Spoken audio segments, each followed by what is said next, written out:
नवी मुंबईतल्या शिरवणे MIDC मधल्या एका कंपनीमध्ये चोरी झाल्याचा प्रकार घडलेला आहे। एक्सेलरॉन कंपनीमध्ये 65 कंपोनंट्सची चोरी करण्यात आलेली आहे। मात्र अवघ्या 12 तासातच आरोपीला गजाआड करण्यामध्ये तुर्भे पोलिसांना यश आलेलं आहे। तुर्भे पोलिसांनी ही एक मोठी कामगिरी केलेली आहे। आरोपींकडनं 73 लाखांचा मुद्देमाल जप्त करण्यात आलाय।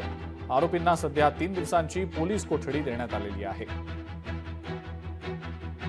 25 तारखेला पहाटे 1 ते 5 वाजेच्या दरम्यान हे जे कॉम्पोनंट्स आहेत असे 60 ते 65 कॉम्पोनंट्स रात्री चोरीला गेले होते। त्या संदर्भात आपल्याकडे 27 तारखेला फिर्यादी त्या कंपनीचे मॅनेजर फिर्यादी म्हणून येऊन आपल्याकडे तक्रार दाखल केली होती आणि त्यानुसार आपण 325/2025 हा घरफोडीचा गुन्हा दाखल केलेला होता।